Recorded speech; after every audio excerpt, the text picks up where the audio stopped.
복 있는 사람이 됩시다. 은혜 받읍시다. 다 잘 될 것입니다. 다 지나갈 것입니다. 오늘도 복 많이 받으세요. 할렐루야.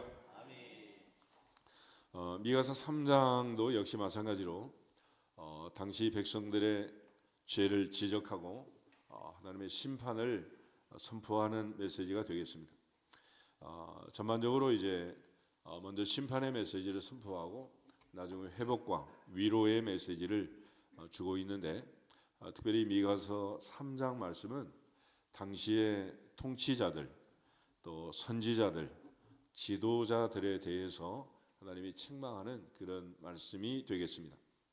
특별히 나라를 다스리는 통치자들이 공의와 정의로 다스리지 않고 악한 마음으로 악행을 한 데 대해서 경고하고 있고, 또 하나님의 선지자들이 하나님의 말씀을 선포하고 백성을 선도해야 할 백성들이 따라올 텐데 거짓 말씀을 하고 하나님이 전하지 않은 하나님 말씀 아닌 그런 말씀들을 선포하면서 거짓 선지자 역할을 한 데 대해서 하나님이 책망하고 있습니다. 동시에 이제 예루살렘의 멸망의 원인이 바로 그러한 잘못된 리더십이 있다라는 것을 강조하고 있고, 결국 예수님 말씀처럼 소경이 소경을 인도하면 구덩이에 빠질 수밖에 없다라는 것. 그래서 백성들은 지도자를 위해서 기도해야 되고, 또 지도자는 백성들을 잘 인도해야 되고, 이것이 이제 나라가 잘 되는 비결 아니겠어요? 우리가 사는 이 땅 대한민국도 마찬가지고, 이거는 동서고금 어느 나라 어느 땅이든지 마찬가지 원리일 것입니다. 그러므로 하나님을 사랑하고 또 백성을 사랑하는 선지자와 제사장과 왕이 세워져서 나라를 다스리도록 하나님께서 이스라엘의 통치 제도를 만들었지만은 다윗처럼 성군이 등장하지 못하고 사울처럼 악한 왕이나 아합과 이세벨처럼 악랄한 그런 통치자가 등장하게 되면 모든 백성이 힘이 들게 되죠. 근데 또 백성들의 상황을 보면 하나님께서 먼저 백성들이 하나님을 잘 섬기고 또 경외할 때는 다윗과 솔로몬처럼 하나님이 성군을 세워주시고, 또 그들이 하나님을 버리고 아세라 목상을 섬기고 바알 우상을 섬기고 산당에서 제사를 드리고 하나님을 떠나게 되면 하나님께서 또 심판의 도구로 악한 왕들을 세워서 백성들을 또 통치하는 그런 역사적 상황들을 우리가 살피게 됩니다. 그래서 이거는 전적으로 이제 서로 연결이 되어 있는데, 그래서 백성들이 하나님을 잘 섬기면 결국 좋은 지도자를 세우고, 또 좋은 지도자들이 나오면 백성들이 하나님을 잘 섬기게 되고, 그래서 또 레위 사람들과 제사장들이 하나님을 잘 섬기면 12지파가 복을 받고, 또 12지파가 복을 받아서 11조를 드리고, 그들이 하나님을 잘 섬기면 또 제사장과 레위 사람들이 하나님을 잘 섬겨서 12지파가 결국 더 많은 복을 받고, 그렇지만 반대로 그게 이제 아까워 가지고 제사 드리는 제사장에게 레위 사람들이 드린 11조가 아깝다, 11조를 제대로 안 드리면 또 레위 사람들과 제사장들이 먹거리가 없으니 제사 드릴 수 없고 또 떠돌이가 되고, 이렇게 되면 또 이제 12지파가 결국은 또 어려움을 당하게 되는 거예요. 그래서 고린도 12장에 있는 말씀처럼 교회는 유기적 조직체라는, 유기적 조직체. 그러니까 발이 움직이지만은 또 이목구비가 있어서 모든 정보를 가지고 지시를 하고 사는 거 아니겠어요? 그런데 각자의 역할과 분담되어 있는 이런 기능들이 있는데, 손발이 눈의 기능을, 입의 기능을, 귀의 기능을 불허하면서 또 파업을 하면은 결국 뭐가 되겠습니까? 이게 안 되는 거죠. 나라도 지금 여러 가지 파업을 하고 KTX도 파업을 하고 무슨 기사들이 막 계속 뜨더라고. 그런데 전체가 하나가 되어서 서로에게 유익을 주는 그런 조직체가 돼야지, 누구는 유익을 받고 누구는 손해를 보는 것처럼 각자 분리되어 있는 각자 도생으로 나가면 이거는 연합체가 아닌 거죠.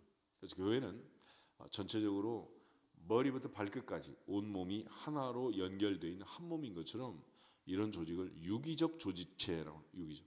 그러니까 사람이 아프다는 것은 다 좋은데 손가락 하나만 아프다, 그러면 괜찮은 거냐? 괜찮습니까? 안 괜찮은 거지. 그러니까 손가락 하나든 발가락 하나든 아프면 안 되는 거예요. 전체가 건강해야 건강한 거지 하나가 아파도 안 된단 말이에요. 그래서 서로 돌보면서 서로 감싸고 하나가 되어야 한다. 이게 이제 성령이 하나 되게 하시는 교회의 그런 모습이고, 그래서 이제 이스라엘 백성들에게도 하나님께서 선지자를 세우고 제사장을 세우고 왕을 세우고 또 백성들을 다스리도록 한 것은 서로 연합해서 하나가 되어서 가나안의 복을 누리라고 그렇게 하신 거지. 일부 왕은 왕대로 자기 욕심을 챙겨서 나봇의 포도원을 빼앗고, 선지자는 거짓 선지자들처럼 외쳐서 백성들이 자기에게 갖다주는 그 재물을 탐한다든지, 제사장 역시 제사에는 관심이 없고 제밥에만 관심이 있다라는 말처럼 백성들이 죄를 더 많이 지어야 제사를 더 많이 드리고 제사장의 재물이 더 많아진다, 이런 표현도 선지서에 있어요. 말이 되겠어요? 그러니까 옛날에 폴리스가 함정 단속하는 것처럼 꼭 그 신호를 어길 만한 자리에 딱 서가지고 한 사람 참는 그런 단속을 하는 것처럼, 또 이제 예수님의 비유도 있지만은 여리고로 내려가는 그곳에 매복을 해가지고 레위 사람도 제사장도 다 그냥 지나가고 사마리아 사람 하나가 도와줬다 그러잖아. 그럴 정도로 사마리아 땅을 지나가지 않고 강도가 매복에 있는 그곳을 지나가는 그들을 또 이제 함정 단속해 가지고 금품을 탈취하는 그런 악한 일들이 2000년 전에도 예수님 당시에도 있었다는 것을 예수님께서 말씀하신 거 아니겠어요? 그러므로 오늘도 우리가 하나님 앞에서 기억할 것은 내가 욕심부리고 취한 모든 것은 에덴 동산부터 아간의 신할산의 외투 금괴 은괴처럼 가룟 유다의 은 30처럼 그게 다 도움이 되지 않는다. 하나님이 주신 것이 좋은 것이다. 그래서 야고보의 말씀처럼 온갖 좋은 은사와 선물은 위로부터 빛들의 아버지께로부터 내려오느니라. 그래서 야고보가 우리에게 부탁한 것은 너희가 얻지 못하면 구하지 아니하며 구하여도 얻지 못하면 정욕으로 쓰려고 잘못 구하기 때문이다. 그러므로 하나님 앞에 기도할 때는 기대하면서 기다리면서 기도할지어다. 반드시 응답할 때까지, 주실 때까지. 할렐루야. 하나님이 주셔야 그 내가 되는 거지, 사람이 도와주는 건 한계가 있는 거고, 사람이 욕심부려 취한 것도 좋은 것이 아니고 하나님의 은혜 안에서 하나님이 주신 것만 좋은 것이다. 그래서 솔로몬이 하나님께 기도하고 산당에서 제사를 드리고 일천번제를 드리고 내가 내게 무엇을 줄고 너는 내게 구하라 그럴 때 하나님 앞에 지혜를 구했고 듣는 마음을 구했기 때문에 그것이 또 하나님의 마음에 맞았고, 하나님께서 구하지 아니한 부귀영화를 더해 주심으로 전무후무한 그런 부귀영화를 누린 줄 믿습니다. 그러므로 오늘도 우리가 하나님 앞에서 남의 떡이 커 보인다, 그래서 그게 큰 것도 아니에요. 그러니까 하나님이 내게 주신 것이 가장 좋은 것인 줄 알고 내게 주신 그 복이 가장 귀한 줄 알고, 하나님께서 이번 성회를 통해서도 우리 모든 기도마다 가정마다 자녀들마다 응답할 때까지 기대하면서 기다리면서 기도할지어다. 반드시 주실 줄 믿습니다.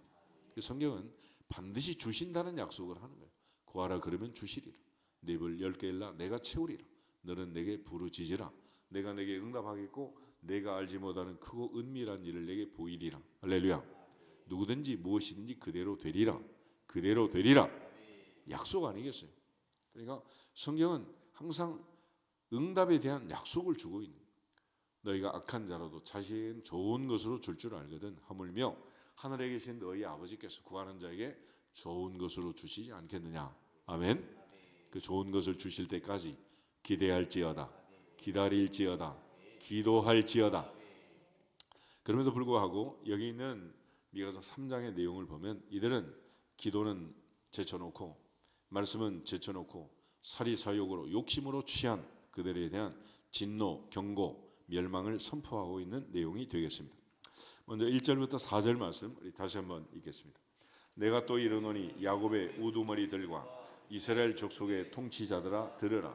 정의를 아는 것이 너희의 본분이 아니냐. 너희가 선을 미워하고 악을 기뻐하여 내 백성의 가죽을 벗기고 그 뼈에서 살을 뜯어 그들의 살을 먹으며 그 가죽을 벗기며 그 뼈를 꺾어 다지기를 냄비와 속 가운데 담을 고기처럼 하는도다. 그때 그들이 여호와께 부르짖을지라도 응답하지 아니하시고 그들의 행위가 악했던 만큼 그들 앞에 얼굴을 가리리라. 아멘. 그들이 하는 그 잘못된 행위들, 특별히 야곱의 우두머리, 이스라엘 족속의 통치자들, 정의를 행하지 않고 본분을 행하지 아니한 그들에 대해서 하나님께서 경고하는 내용입니다.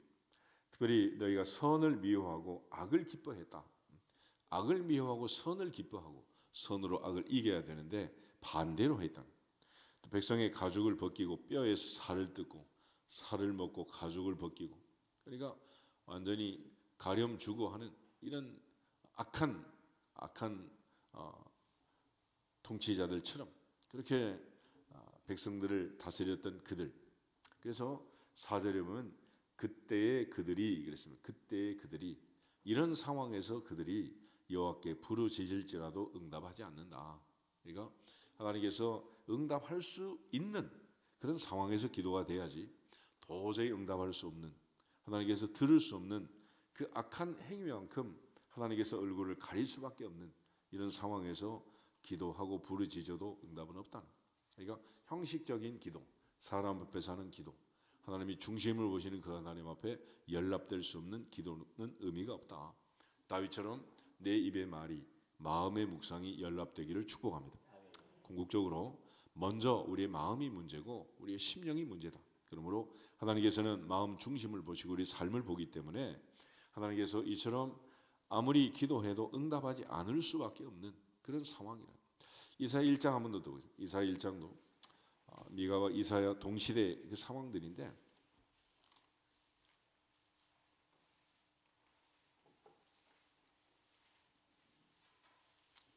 12절부터 15절을 같이 한번 읽어보겠습니다. 너희가 내 앞에 보이러 오니 이것을 누가 너희에게 요구하였느냐? 내 마당만 밟을 뿐이니라. 헛된 재물을 다시 가져오지 말라. 분향은 내가 가증히 여기는 바요.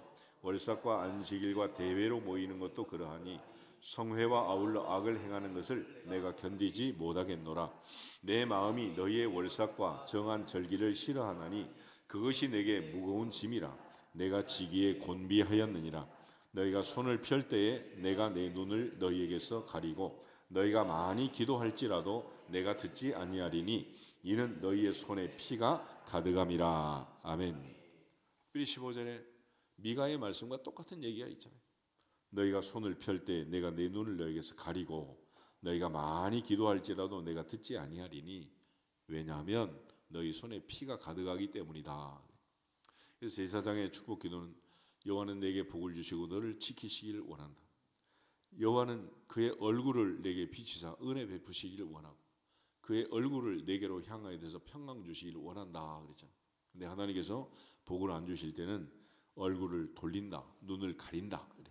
그래서 이사야는 눈을 가린다. 그리고 오늘 미가 선지자는 하나님께서 아무리 많이 기도해도 부르짖어도 그들 앞에 얼굴을 가리겠다 그렇게 말씀하십니다.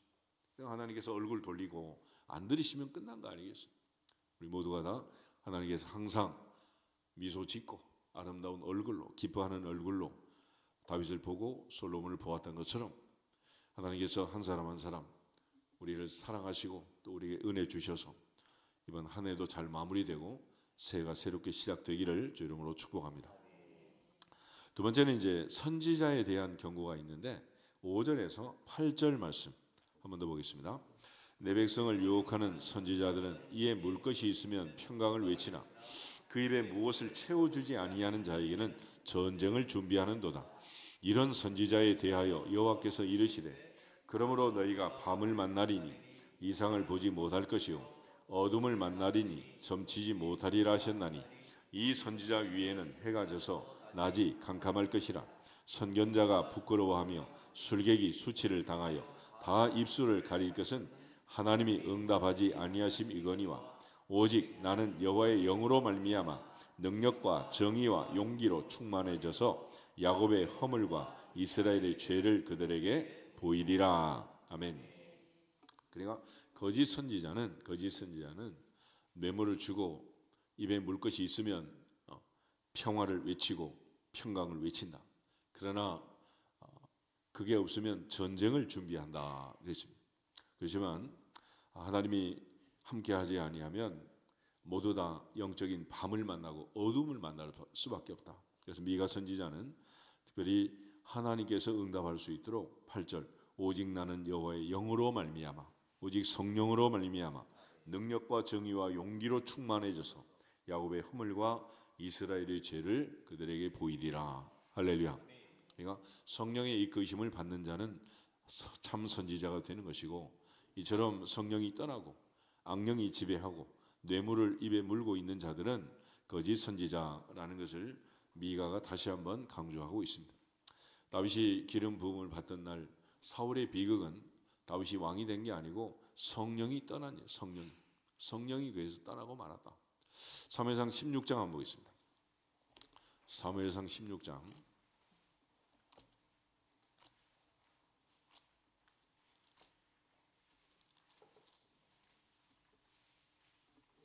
13절부터 16절을 같이 한번 보겠습니다. 사무엘이 기름 뿔병을 가져다가 그의 형제 중에서 그에게 부었더니 이날 이후로 다윗이 여호와의 영에게 크게 감동되니라. 사무엘이 떠나서 라마로 가니라. 여호와의 영이 사울에게서 떠나고 여호와께서 부리시는 악령이 그를 번뇌하게 한지라. 사울의 신하들이 그에게 이르되 보소서 하나님께서 부리시는 악령이 왕을 번뇌하게 하온즉 원하건대 우리 주께서는 당신 앞에서 모시는 신하들에게 명령하여 수금을 잘 타는 사람을 구하게 하소서. 하나님께서 부리시는 악령이 왕에게 이를 때에 그가 손으로 타면 왕이 나으시리라 하는지라. 아멘. 사울은 그날부터 비극의 주인공이 됐는데 이유는 여호와의 영이 사울에게서 떠났다. 성령이 떠났다. 그리고 대신에 악령이 그를 지배하고 말았습니다. 다윗에게 하나님이 은혜를 주신 것은 그날부터 기름 부음을 받던 그날부터 여호와의 영 성령이 크게 감동하셨고 성령의 사람이 된 줄로 믿습니다. 우리 모두가 날마다 그리스도의 영, 하나님의 영, 여호와의 영, 오직 성령으로 충만한 성령이 이끄는 성령 충만한 사람들이 되시기를 주 이름으로 축복합니다.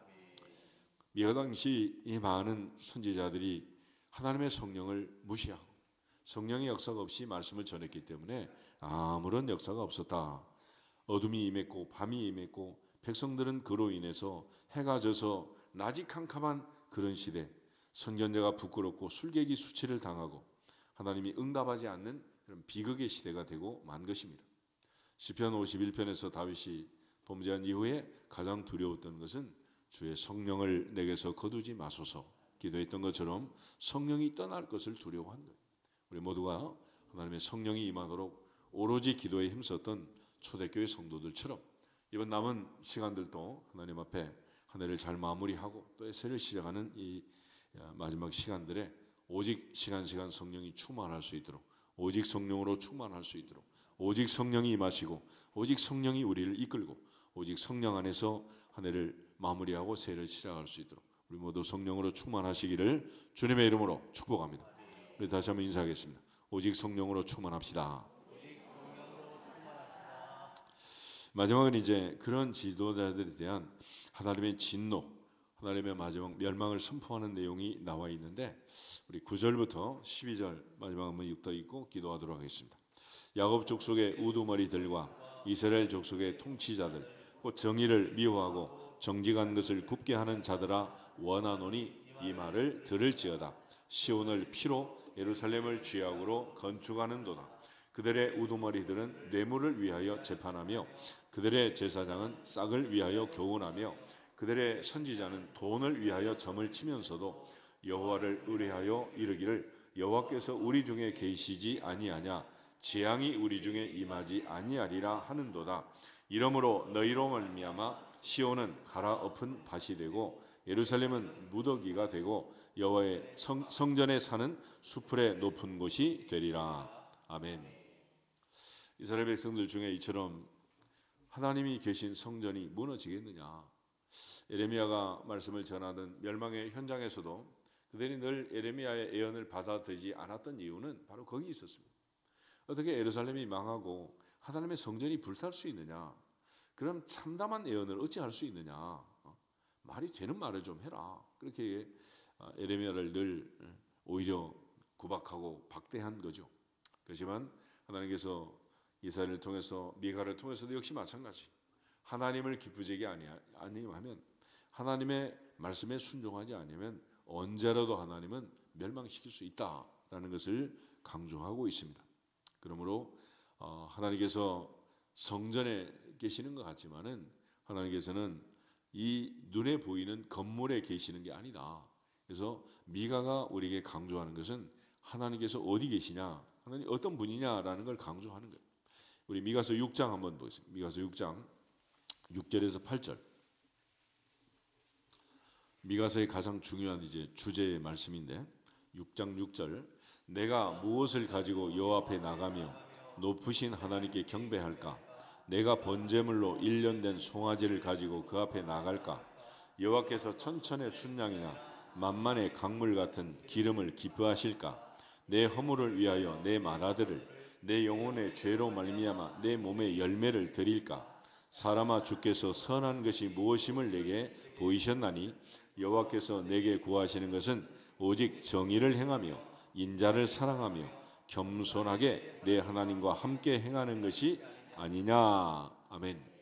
그러니까 하나님이 원하는 것은 이 많은 재물이 아니다. 재물이 아니다. 그래서 이사 1장에도 너희는 이 많은 재물, 천천하수 같은 이 재물만 갖다 바쳤지 마음은 내게서 멀고 내 마당만 밟고 지나간다. 이사야가 책망했던 것처럼 역시 미가도 같은 얘기를 하고 있는 거예요. 그러므로 우리가 재물을 드리는 거 중요하지만은 마음이 먼저다. 마음이 먼저다. 마음이 먼저다. 하나님 마음을 중심을 보신다. 그러니까 그 마음을 보시는 하나님 앞에 내 모습이 연락되는 주인공이 되기를 축복합니다. 궁극적으로 사람이 먼저지 재물이 아니에요. 그래서 창세기 4장에 가인과 아벨의 제사를 보면 하나님께서 아벨의 제물은 연락하셨으나 가인의 제물은 연락하지 않았다. 그렇게 되어 있지 않습니다. 어떻게 되어 있느냐? 창세기 4장 한번 보시죠. 창세기 4장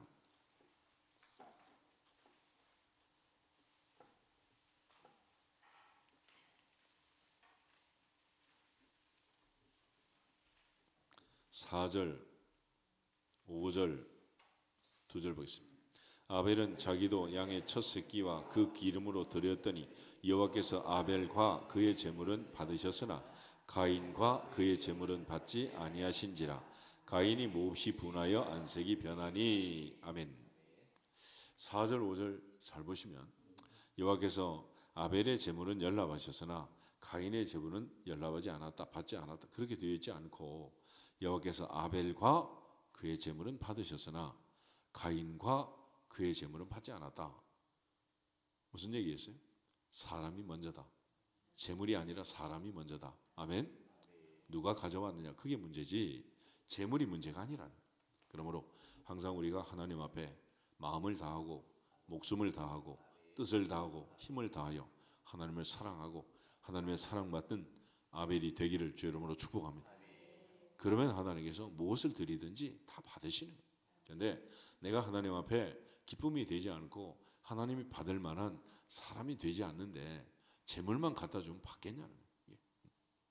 궁극적으로 하나님이 원하시는 것은 우리의 마음 중심을 보시고 내가 이 세 아들 다윗을 만나니 내 마음에 맞는 사람이라. 그러니까 하나님은 재물을 바치는 사람을 구하는 게 아니라 마음에 맞는 사람을 기뻐하신다. 우리 평생 하나님의 마음에 맞는 사람들이 되고 하나님의 뜻을 이루어 드리기를 주님의 이름으로 축복합니다.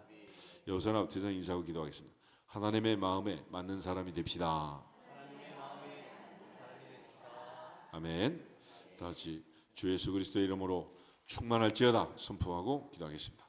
주 예수 그리스도의 이름으로 충만할지어다, 충만할지어다, 충만할지어다.